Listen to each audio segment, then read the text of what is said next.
After 15 years with Ridgeway Events and Media, I found myself sitting in the very office I had practically built from the ground up. Around me were the tools I'd bought with my own money, the systems I'd grown from rough ideas into fully functional workflows, and the memories of deadlines that had nearly broken me.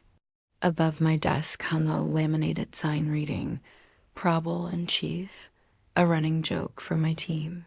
Now the joke was on me. Lissa, Greg, my boss, began without meeting. My eyes, due to restructuring, were eliminating your position.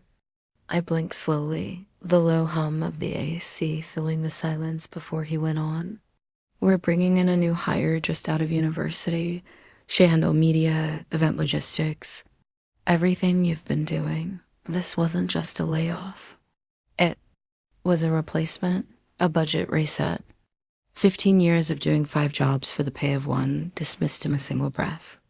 I understand, I said evenly, not because the logic made sense, but because the message was clear.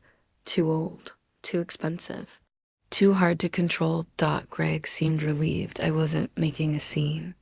Clear your office by Friday, he added. Take whatever's yours. You won't be coming back. I smiled faintly. Everything that's mine, of course.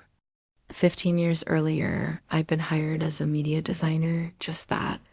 But when the marketing manager left, I stepped in. When the events lead had a breakdown during a 500-person conference, I took charge. When our AV supplier bailed last minute, I grabbed my own microphones, cables, and lights from my car to save the day. Year after year, I kept bringing my own gear camera rigs, lighting kits, bare cables, soundboards, each piece labeled with my initials, LJ. Everyone teased me for that habit. They didn't realize that someday it would matter, because the truth was, Ridgeway's entire AV infrastructure, the live streaming setup, the mobile event kits wasn't metaphorically mine. It was literally mine. Thursday morning, I arrived. Before Greg, before HR, before the new hire.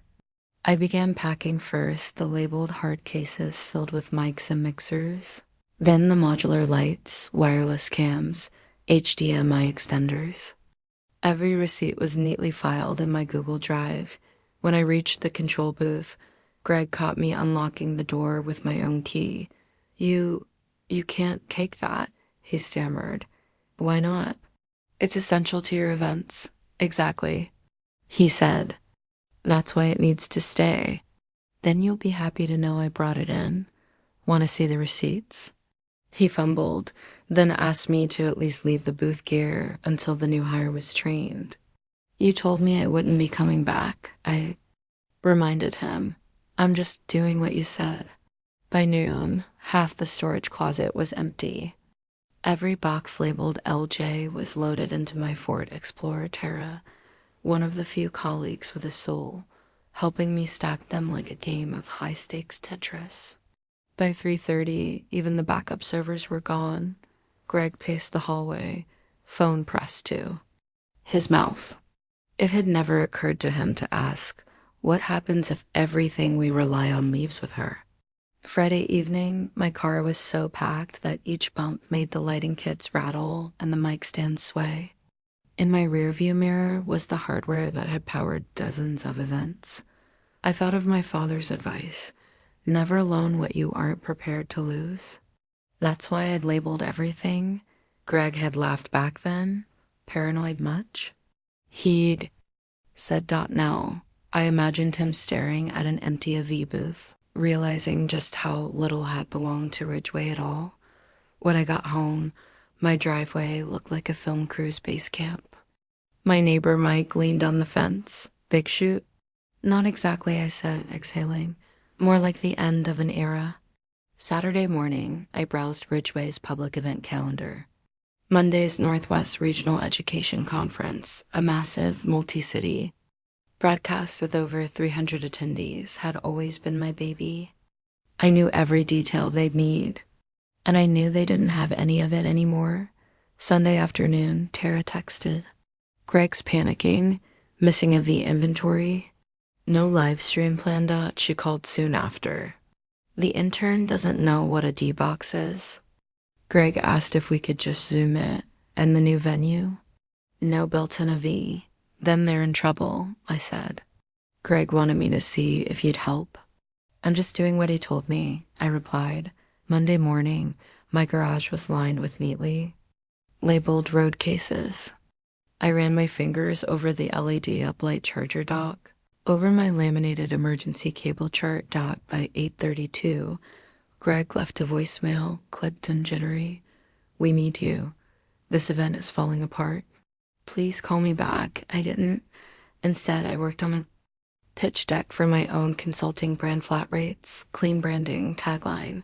You don't need an agency. You need someone who gives a damn dot at 10:15.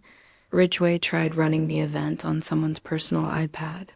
The sound kept cutting. Attendees were fidgeting. Panelists were asking if anyone could hear them live on Dash Stream. By noon, the feed was offline. Social media lit up with mockery. At 12:46, Greg called again. I admit it, he said. I didn't realize how much was yours. I should have asked more questions. We just need help. I don't do favors for people who told me I was replaceable, I said. If you want business, it's on my terms. I'll pay you.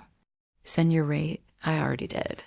15 minutes earlier, I'd emailed him my emergency consulting fee for times my old hourly rate good for 2 hours, only by 1 o'clock. He'd signed. By 4 o'clock, I'd remotely stabilized their stream, walked Tara through a patchwork workflow, and been paid in full. No apology. Just a note, please keep your availability. Opened 2 days later, their biggest client reached out directly to me. Within 48 hours, LJ Event Systems had its first contract by the following week. Ridgway's product launch collapsed into a static podium presentation. That client canceled their multi-year deal. Word spread. I got more inquiries from competitors, nonprofits, partners. And while Ridgway was losing clients, I was gaining momentum. Months later, Naomi Carter, the CFO of Ridgway's parent company, called. Your role was underestimated, she admitted. We'd like you back to lead a new division, I declined. I'm focused on building something that reflects my values. Happy to license my frameworks, but not as an employee. Because when Greg told me, take everything that's yours, he had no idea that meant more than lights and cameras. It meant my expertise, my reputation, my power, and I'm never giving those away for free again.